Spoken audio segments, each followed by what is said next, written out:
live here. Yay. Yeah, it's being live streamed, so it's thinking, setting up, Says got it. so it's redirecting, and then I've got to actually live here. There, boop. And I'll edit that out later. And do one more thing. You'll see and Tony Robbins and a whole bunch of other people. So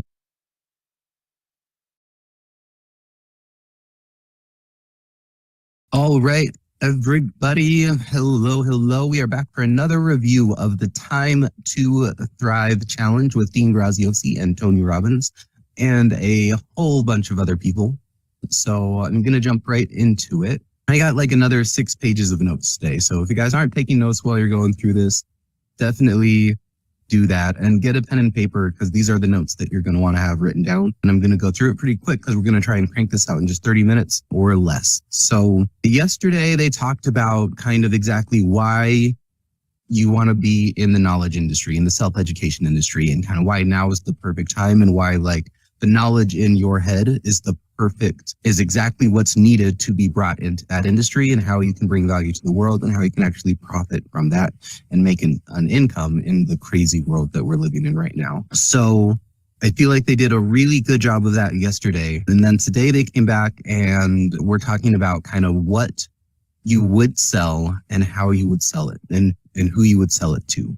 So I'm going to start, Dean came in, he did kind of the introduction, but I'm actually going to start with Alex because he, I think, did a really good recap of yesterday. And he's like the perfect case study of why we should be here and why we should be doing this. And he did a great job. I like the way he presented. I'm a very logical learner and he set it out like just amazingly. He cranked it out in 20 minutes. So I should be able to review it faster than he presented it. So basically, he told his story about where he started with a gym and he was sleeping on the floor and he was just kind of frustrated. He really wanted to make his gym work. And so he went out and just interviewed other gym owners. It worked so well that he actually became really successful. He opened up multiple locations for his gym. And then other gym owners were coming to him and saying, hey, how do we make our gym? When he ended up flying around all around the country, helping other people turn their gyms around. And it got to the point where he was just traveling so much that he decided he couldn't do it anymore. Someone really needed his help. He's like, hey, I can just probably put it together like some video instruction for you and you can do it that way. And that's when kind of the light bulb moment went off in his head, right? So, and what he said is he switched then from being an in-person service provider to essentially being his own media company. And we're going to go into a second why that's really important. So basically what he had to come to realize was that he wasn't trying to help every gym in the world. He wasn't helping Pilates gyms or yoga's gyms. He was just really, really good at helping strength and conditioning gyms that were micro gyms. So like 30 to 200 people. I think he said like less than 5,000 square feet. So he's not trying to turn around a 24-hour fitness or some gym like that. Just small little micro gyms. And he got really, really good at that. And that was the only people he was talking to and helping. Right. And so having that focus meant that he could create a really, really good program to help that exact person do exactly what they needed to do to change their business around. It's a small niche within a much bigger demographic, but there's still tens of thousands of people in that niche that needed a service. So he gave a really fun fact that I like. And he says, so why media? And he says, media is leverage. And he says, there's 4 types of leverage in the world. So one type of leverage is other people. You leverage other people's work to help you profit. You can leverage other people's money to help you profit. You can leverage media to help you profit, or you can leverage software. So you can either hire workers who do the work for you. You pay them a certain amount and they in turn make you more than what you're paying them. Other people's money. This is like real estate, investments, that kind of stuff. You invest their money. You guys all profit. You pay them. Media, which is creating content that other people can consume and they pay you for it. Or software, where you create a software program that does a certain thing and people pay you for that as well. And by far, out of the four types of media, or out of the four types of leverage, media is the easiest and fastest to do. And that is what the self-education industry is based on. And so he says, why education? Okay. He says, so why the education business? And he looked it up. So United States colleges are a $695 billion business, which is crazy because we just learned that there's trillions of dollars of student debt. I guess it's $695. Okay. So education is a $695 billion a year industry. It's a $695 billion business, but it's been declining 7.8% over each year. So almost 10% each year. And that money is going somewhere, and that money is going into alternative education. So he said, what is college? Like, why do we even have college? And the whole point of it, right? It's designed to give us skills so we can be better workers and then make more money. But we know, right, that that's not what's happening in the modern university education system anymore. That's not what's going on. And so people are pulling out of the traditional colleges and universities and putting that money into alternative education. So Forbes estimates it to be $1 trillion industry by 2028. And Alex believes in it so much that he has 80% of his own personal investments in different self-education businesses, which is absolutely amazing. He says he puts money where his mouth is. That's what he's investing in. That's what he's doing. And I think that's really cool. So to go back on that, so it's a 7.8% decline. And again, we know that, only 3 out of 4 people aren't even using their degree once they graduate. So it completely makes sense. That's what Dean taught us yesterday. So we know that college isn't meeting the needs for skilled workers, but the demand for skills has never been higher. And so that is why it's so important now to put like our hats in this ring of the education industry, because all of us are better at something than somebody else, right? Everyone out there is better at something than somebody else, no matter what that is. But what he says, and I love this mindset to keep, he says, we don't have to think of how to teach something. We just have to think of like how I did something. And that was like just a great perspective shift for me. It's not how to do something. It's just sharing how I did it and then getting that in front of the people who need to see it. That was so cool. So much easier. So the other reasons why you want to do it is, again, it's such a high profit, high margin industry, which we covered yesterday, but he went back over. Because if you think of a sandwich shop, he gave the example, they need inventory, they need equipment, they need ovens, they need fridges, they need, they even need raw material. So they need dough, and then they have to store it, and then things go bad and it expires. So they have to make sure they're using this right amount, right? And they have to have a retail space. If you think of like the supplement company, which is way less waste because the product stays stable for so much longer. However, this is another business he did and something I actually considered a while ago. But even with the long shelf life, you still have to store it somewhere, and you have to bet 4 to 6 months out, like, hey, this is what my customers will probably buy.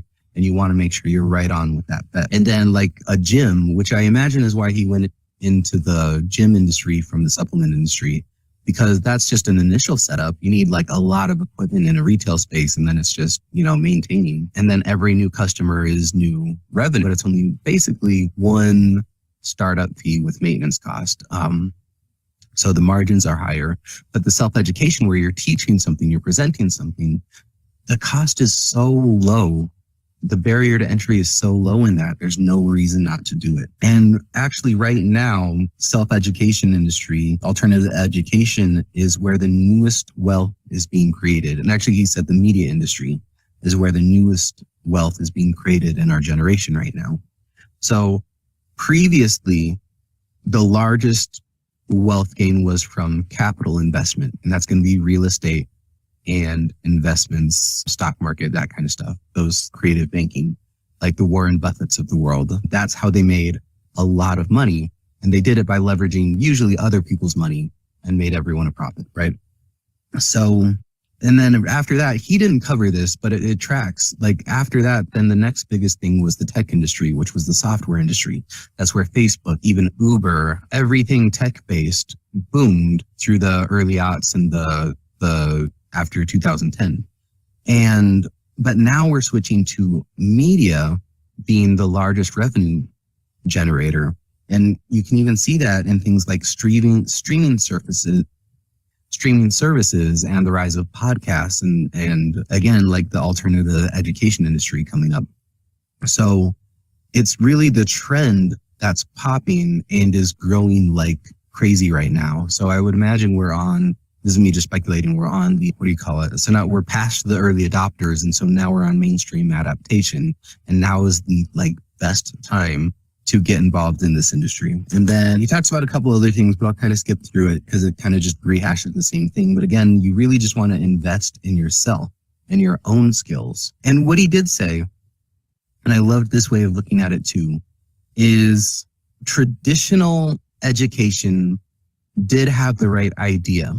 They said, hey, if you borrow against your future self, if you borrow against your future earnings, so you can get more skills today, it will always be worth it. If you borrow money from future self so that you can get better skills, you're going to get a better job and you'll be able to pay this back, and you will earn more over your lifetime than not doing it. It is the completely right idea. It's just our traditional education system is not delivering on that promise. They're not giving us the skills, and we're not earning more after borrowing. And so that's why the need for this is so high. And he says, if you're going to do it, this is what I was saying yesterday too, if you're going to do it, why not do it with the people who have been doing it the longest? He paralleled what I said. He said, everyone has learned from Tony Robbins. Every entrepreneur, every coach, everyone teaching anything out there really got their start from something Tony Robbins taught 20, 30, 40 years ago. And it's just, why not work with them? And I really feel like that's why he's back now, because he really wants to make a difference and he wants to do it better than anyone else out there. And the other thing that I thought was really crazy is that listening to Alex, he was basically bankrupt and in lots of debt 5 years ago. He started all of this 5 years ago. And he says he was living in his girlfriend's house. He was living on his girlfriend's parents' house. He was living on his gym floor. And he even said, he's like, hey, baby, if you want to leave me, I understand this could fail. Like, you don't have to put up with this. And she stuck by his side and he kept going. And now he's selling his business, his gym business for $15 million in 5 years. And that to me is just, it's so amazing to see people who, it's not like he did this. He started 20 years ago, where a lot of these other guys have. He started just 5 years ago. So going to Dean, what kind of Dean talked about. So Dean started it off and Alex came in later, but I felt like that was such a great story. So Dean talked about and gave us the intro, but then one big thing he said is that, as your business grows, your problems also grow. Problems don't get easier. Things don't go away. The thing that does change is that as our business grows and as our personal skills grow, we get better at solving problems. So even though they're bigger problems, they're much easier to us because we've grown along the way. And I think that is a really cool thing to keep in mind. The other big thing he says, because so many people tell like their terrible struggle and what they had to overcome. Oh no, I just accidentally closed my book. Okay, there was a pen in it. Okay, so he said, not everyone has to come from a struggle. So we hear about like people living in their cars, living on the streets, having nothing, being tens of thousands of dollars in debt. Like, we don't have to fail that bad in order to have this like comeback story. We can start from wherever we are and just grow from there. We even have a leg up if we're in that situation as well, So basically then he goes into talking about how we're going to cover just exactly what to teach and who to teach it to. Let me skip this page. I took better notes on the other side. So today basically they're covering exactly what to sell and how to sell it. And then the thing is, once you know exactly what you're going to sell, what you're going to teach, what you're going to share, and you know exactly who you're going to share it with, it becomes much easier. Your confidence level is going to double because then there's no question about what you need to do. And so, again, the key is you don't have to be something to everyone. If there's lots of other people making millions in your industry, you don't have to teach the same things they're teaching. Again, just teach what you know and how you did it. And he says, usually your ideal client is simply you from 1 to 5 years ago. Again, this is something I have to be reminded over and over and over. And a lot of my clients as well, they just think they're like, I want to teach everything on trauma. I want to heal everyone. I need to reach 10 million people. I'm going to teach everything about nutrition. I'm going to heal every disease in the world. I know that we can do all of this. It's like, no, you don't. We don't have to reach everyone. We just need to reach a few people who have gone through what we've gone through and share what we know. And then they give some examples of courses that are actually up and making money right now. So basically treating dogs with a leg injury for people who want to treat their dog at home when their dog has had a leg injury. There was one called face yoga. I didn't write down the whole name, but it was how to get lymphatic fluid out of your face with face yoga. And I thought that was really funny because it's like, who would search for that? Someone who really wants to do it, right? Another older person started how to use a Zoom course for older adults, so senior citizens. Another person had a course on how to make Caribbean drinks. So just a lot of stuff that you can do, these little niches, these little skills or passions that we have can be, if we package it and share it with other people, it's valuable. People want that information and they want it from someone who's doing it. They don't want to go to a mixology school to learn how to make Caribbean drinks. They just want to learn from someone who has fun doing it and has parties every weekend, right? So the framework then exactly on what to do, and write this one down, how to figure out what you want to teach. Basically, what is one problem you can solve?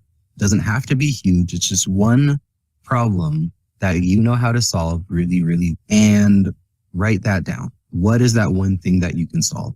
What is that one thing that you're good at?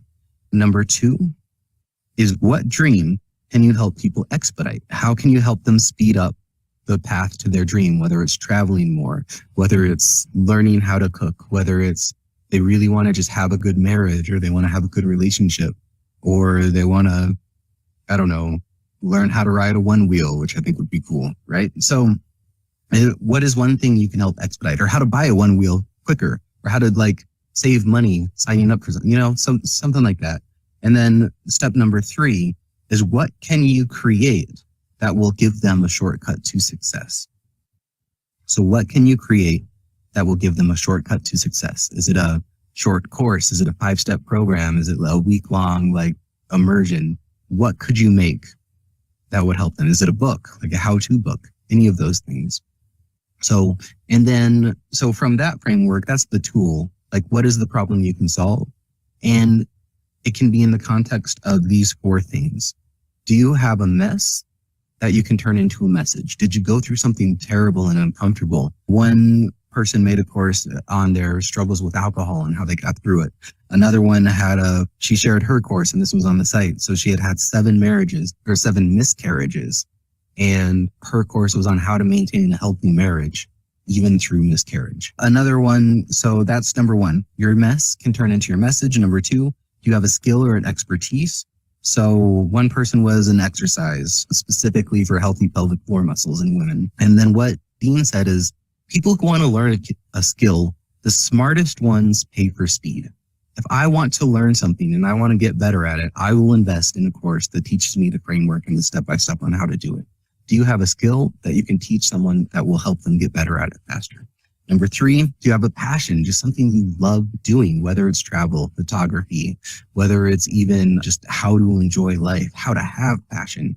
Is there something you're passionate about that you could turn into something you could teach other people on how to excel at that passion or cultivate that passion in their life as well?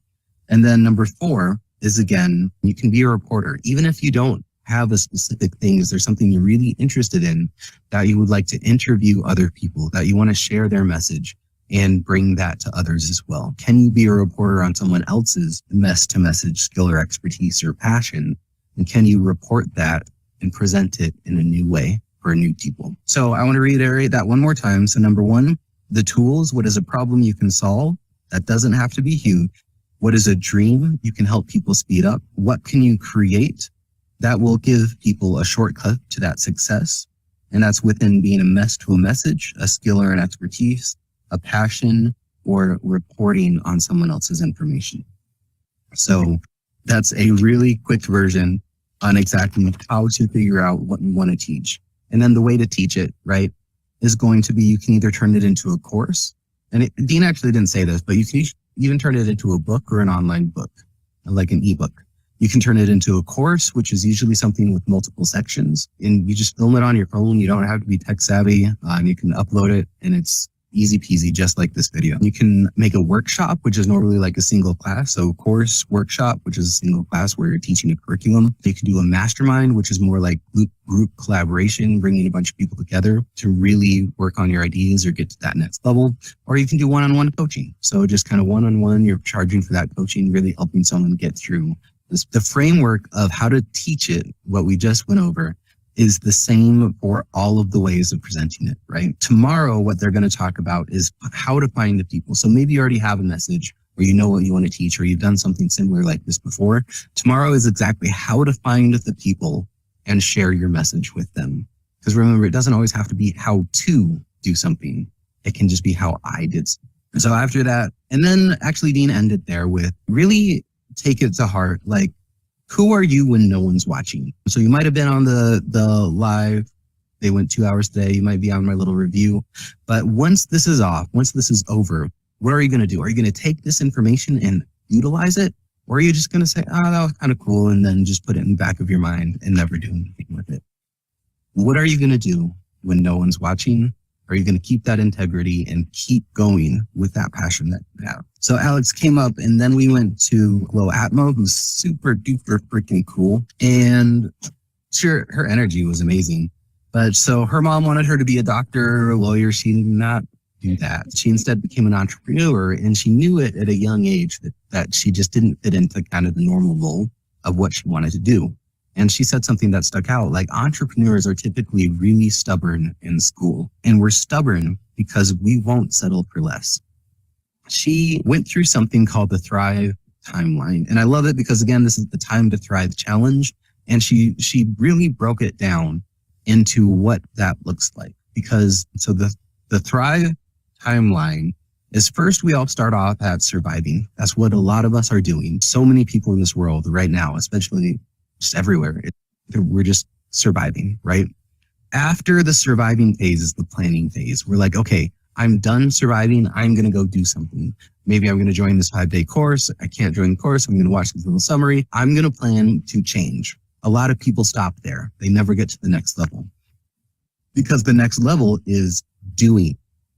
This is the hard part. From planning to doing, uncomfortable action has to happen. And a lot of people don't even get to the doing part. And when they do get to the doing part, we all get to the next part, which is failing. We almost always fail because we're doing something new. We didn't know how to do it. So we're going to fail at it. But the next step is continuing. So, and this is, a lot of people drop out. They don't get to doing. If they get to doing, they get to failing, and they drop out at the first sign of failure. If you get through the failure and go to continuing, you understand it's harder. It's going to be a little bit easier at that point, but then we can get to thriving. So the more we get to continuing and the more we go through continuing, the faster and easier and the more we're going to thrive. I thought that was a really cool timeline. So I'll write that one out. So, and then the question is, because while we're in that timeline of anything other than thriving, the question is like, it's going to fail. What if it fails? What if I'm doing it wrong? Should I be doing it this way? But instead, what if we just simply ask the question, what is the best case scenario? If I keep going with this, what is the best case scenario that could possibly happen? Yesterday, we heard all kinds of stories about best case scenario. But for you, like, if you keep doing this thing that you're passionate about, what's the best case scenario? Flo got to travel all around the world and it was paid for. That was her dream. And she ended up there, and now she travels all around getting paid. And she has an income to do whatever she wants, you know. But through that, again, while you're on that timeline, there's going to be a lot of imposter syndrome. This is one thing that makes a lot of people quit. But Flo says, would you rather feel imposter syndrome or would you rather feel nothing? We can feel nothing, and then we're going to get nothing. And the people who feel the least, they're all dead. So do you want to feel, or do you want to hang out with a bunch of dead people, is basically what she said. So, and sometimes we don't want to disappoint people, but letting people down, even if you're failing, as long as you're on that timeline, you're trying to grow. Sometimes it's important to disappoint people. Flo says she disappointed her mother when she didn't want to be a doctor or a lawyer. Her mother said she was a disappointment, and she had to live with that. And now she has a lifestyle none of us can dream of, right? And so she also gave another acronym, How to Thrive, THRIVE. So just things to remember. So thrive. Number 1, T, turn into a leader. Thrive, T, turn to a leader. Look to a leader for help. If there's someone who's already done what you're trying to do, just let them help you. Don't fight them. Don't have pride. Don't have ego. If there's a leader who can help you get there quicker with less work, let them help you. HPH, help more people. The more you help, the more you're going to get to your goals. The more people you help, the more people help you. R, read more books. Books are not a decoration, she said. There's so many books on so many of our shelves that we've never opened. Books are not a decoration. Go read them. R, I, invent a new identity. So much time, we have so much baggage that weigh us down. If we just invent something new, just give it a new name, give it a new anything. Who is that person you want to be? Name them. Let the old you die with that baggage. Let the new you be born into this new world. She didn't say it like that, but I thought that was cool. So V, value discomfort. Discomfort is birthing growth. Anytime you're uncomfortable, you are climbing that thrive timeline. You're getting closer to thriving, and you have to be uncomfortable to get there. And then E, this one really stuck out to me because, again, I coach a lot of new startup people who are just kind of starting out. Engage with your dot. A lot of times we just love our own product. We love this thing we want to teach. But a lot of times new people starting out don't actually engage with their potential clients or customers. And I think this is what she was alluding to. She mentioned that she had posted every day on social media for the last 11 years. She had posted at least once a day. And engaging with your dot means talking to them, finding out what they want, learning about them so you can better what you want to help them with. A lot of people who are starting out, they really want to make the perfect product first, or the perfect course, or the perfect whatever first, but they don't actually consult the people that they want to share it with while they're making it. And I think that one's really important. So thrive, turn to a leader, help more people, read more books, invent a new identity, value discomfort, and engage with your dot. And again, you don't have to change the world. You just have to change yours. So that was kind of the speakers. It went back to Dean. He gave a few closing remarks on, there gets to a point in our own personal development where we know that there's no reason not to invest in something that's going to make us better. If we see that thing that we want, we are going to pay to get that end result faster. That helps when we have more money, we're more stable. We can do that by helping more people. But the world, I think, is actually shifting this way as well, where we are just we're much more willing to pay a person who's done it and who's doing it than someone with credentials who says they have done it, And then Dean kind of shared his personal story about like his last relationship ended up in a divorce. His last marriage ended up in divorce. He doesn't condone divorce, but it had to happen. And he ended up getting a divorce coach so that they could separate healthily and have a healthy co-parenting style after. Then he got a personal coach to really help him become a better man so that in his next relationship, he wouldn't make the same mistakes that happened in the last one. And there's no reason not to do that. If there's something that we feel, we can always grow and become better. And there's always someone out there that can help us. Almost always. And if there's not, you can be that person, right? So the key is, we see all these people, they're up on stage. An important thing to keep in mind also is not to judge them at their success. Don't think like, yeah, but you're successful. You've made millions. You've been doing this. You've been doing that. You started then. You started here. You had this advantage. Instead of looking at them and separating yourself and saying, I don't think I can ever get there. The key is if we look at them and we say, hey, they got there. They had struggles to get there. What if I could do that too? What if I could have, if not their level of success, what if I could have 1/10 of their level of success? Like to have a 1/10 of $1 billion business, right? To be a 1/10 of a Tony Robbins with 7 million in industry. What if we could get to a 1/10 of their success? If not, do what they do, right? What if that was possible? And I just thought that was a really good closing message. He then went on, tomorrow they're going to teach the exact steps on how to earn income. So how to find the people and how to structure it into something that produces income. And they gave away a ticket and an iPad today. They're also going to be giving away, they're going to be picking someone to actually pick out of the audience and just do their course with them. So they're just going to help them create a whole product, create a whole course and launch it and market it. And so that's something you can potentially win if you sign up. So I've got the link in the bio or probably in the comments below. I think that was right. Just over 30 minutes. I was really close, getting better at this. And yeah, so thanks for listening. So honest review, actually, so how I felt about this one, it was definitely less like motivational and inspirational and a lot more like practical and here's exactly what to do. That's particularly my style of learning. What I did notice, actually, I really liked Alex because he was just very logical and structured. Glow wasn't. She was much more glowy and she kind of bounced around to a couple different topics. And though she had some structures, it was more just sweet and motivational and pleasant, which isn't my style. But I noticed that they're actually putting those two speakers together. So if you're someone who's actually thinking about creating an event or you do events, they're putting a very like masculine, logical person first or together with someone who's much more story-based and motivational. So yesterday, Tony was very story-based and motivational, and Jenna, but he was much more masculine. And Jenna was very to the point, logical, and just cranked through it, but she had a much more softer, feminine tone. Today, Alex was very masculine and logical, and Glow was much more story-based and feminine. So it's a really neat dichotomy of people that they're putting together. So where maybe I don't resonate so much with one person, I do resonate with the other one. And I think that's a really neat mix of what they're doing. So all in all, I'm enjoying it. I'm getting plenty of value. You know, I've been working with these guys for the last 4 years. So a lot of this is stuff that I've heard, but it always helps to hear it again. And that's something I think that a lot of us we gloss over. If we're not living it in our life, we don't know it. We might have heard it and we might kind of understand it, but that doesn't mean we actually know it because we're not living it. And therefore it doesn't hurt to hear it again. So thanks everyone for watching. I hope this was helpful and I'll see you guys tomorrow sometime around the same time.